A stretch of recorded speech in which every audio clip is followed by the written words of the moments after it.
বাধা কাটিয়ে দুদিনের ছুটিতে নিজেদের একটু রিল্যাক্স ফিল করাতে আমরা চলে গেছিলাম মন্দারমণি। মন্দারমণিতে আমরা যে রিসর্টটিতে স্টে করেছিলাম সেটি হলো grand beach resort. Price, food and my experience all details জানতে হলে ভিডিওটি স্কিপ না করে শুরু থেকে শেষ পর্যন্ত দেখতে হবে। রিসর্টে এন্ট্রি করেই লেফট সাইডে রয়েছে পার্কিং আর তার পাশে রিসেপশন। এখানে check in time 1 PM and check out time 11 AM। এই রিসর্টটি থেকে বিচের দূরত্ব পায়ে হেঁটে মাত্র 2 মিনিট।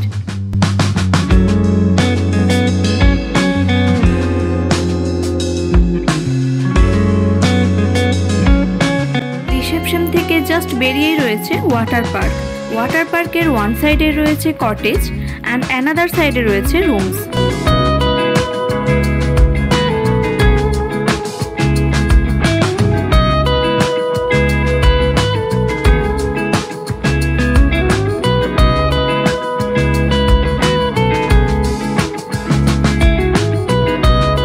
এটা ছিল এখানকার restaurant. Breakfast, lunch and dinner এখানেই সার্ভ করা হয়।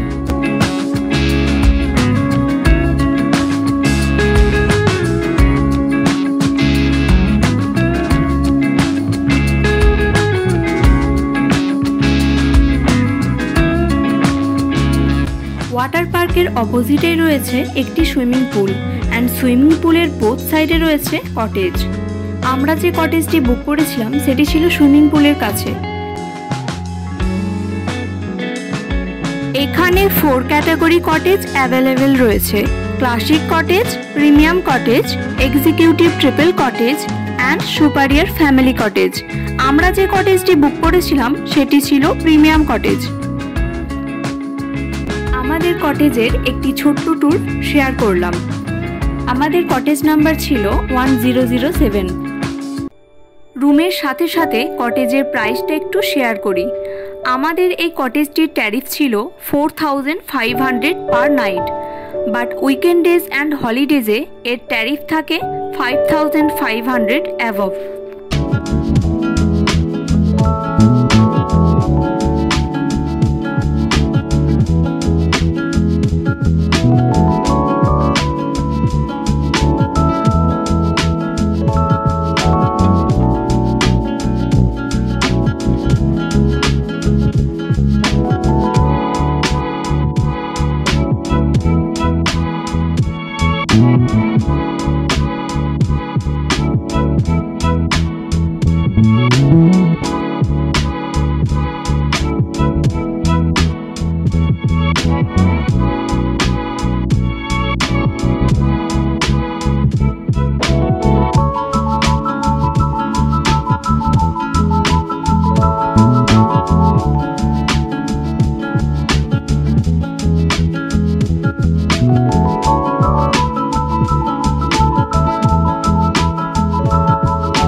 এই কটেজের যেটা সব থেকে আমার বেশি ভালো লেগেছে সেটা হলো রুম থেকে বাইরের এই ভিউটা।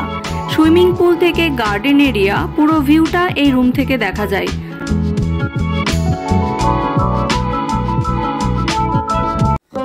তারপরে আমরা ফ্রেশ হয়ে চলে গেছিলাম রেস্টুরেন্ট এরিয়া লাঞ্চ করতে।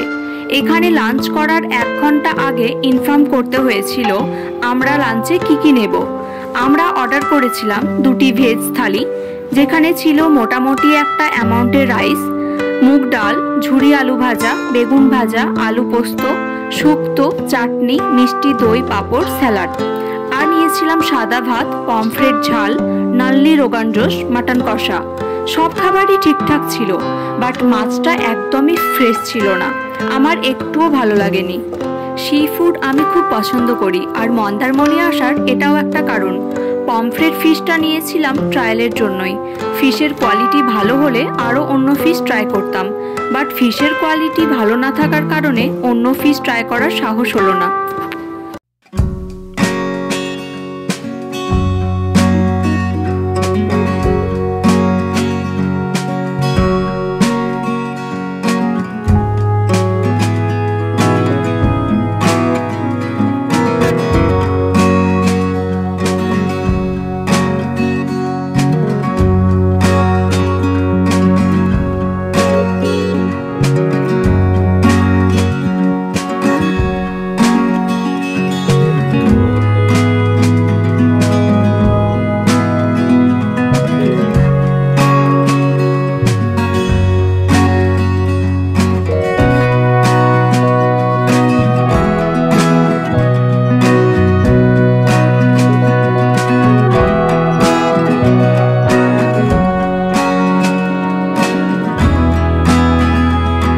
দুপুরের লাঞ্চ সেরে একটু রেস্ট নিয়ে আমরা চলে গিয়েছিলাম বিচে।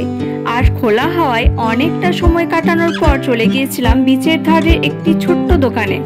সেখানে আমরা ট্রাই করেছিলাম amodi fish fry and crab মশালা।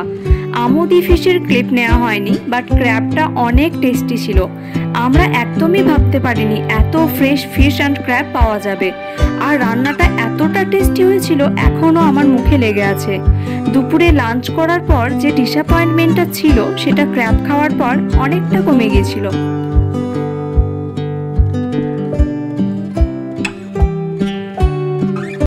বিচের ধারে অনেকটা ঘোরাঘুরি করে আমরা ফিরে এসেছিলাম রিসর্টে। সন্ধ্যার পর রিসর্টটিকে একটু আলাদাই সুন্দর লাগছিল।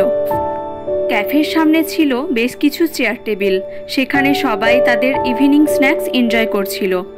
রিসর্টটিকে দিনের বেলা তো সুন্দর লাগেই, বাট রাতের বেলা বেশ একটা মনোরম পরিবেশ ছিল।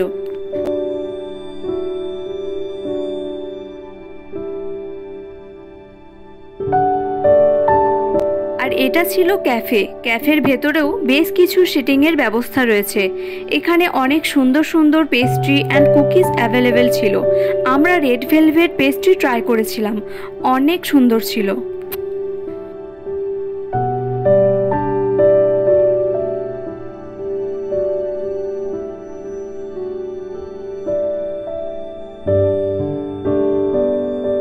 স্ন্যাক্সে আমরা অর্ডার করেছিলাম কফি অ্যান্ড চিকেন স্যান্ডউইচ। দুটোই খেতে অনেক টেস্টফুল ছিল।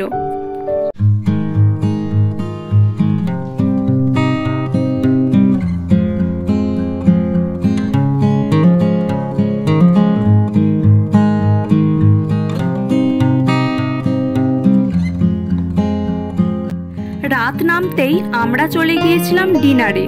অর্ডার করেছিলাম butter naan and chilli garlic prawn. Again প্রনের কোয়ালিটি খুবই খারাপ। পরের দিন সকাল সকাল ঘুম থেকে উঠে ফ্রেশ হয়ে চলে এসেছিলাম রেস্টুরেন্টে ব্রেকফাস্ট করতে। ব্রেকফাস্ট ছিল কমপ্লিমেন্টারি। ফার্স্টেই আমি নিয়েছিলাম পরোটা, চানার একটা তরকারি, অমলেট অ্যান্ড উপমা। অ্যান্ড সেকেন্ড টাইম আমি নিয়েছিলাম pasta, sandwich, some fruit cakes, omelette, butter toast and juice. আরও অনেক কিছু অ্যাভেলেবেল ছিল, বাট এত কিছু ট্রাই করা সম্ভব না। অলরেডি অনেক কিছু ট্রাই করে ফেলেছি।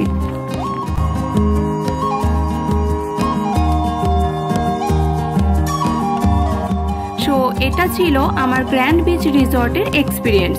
কোনো রিকোয়ারমেন্ট থাকলে কমেন্টে অবশ্যই জানিও। ভিডিওটি ভালো লাগলে প্লিজ লাইক অ্যান্ড সাবস্ক্রাইব।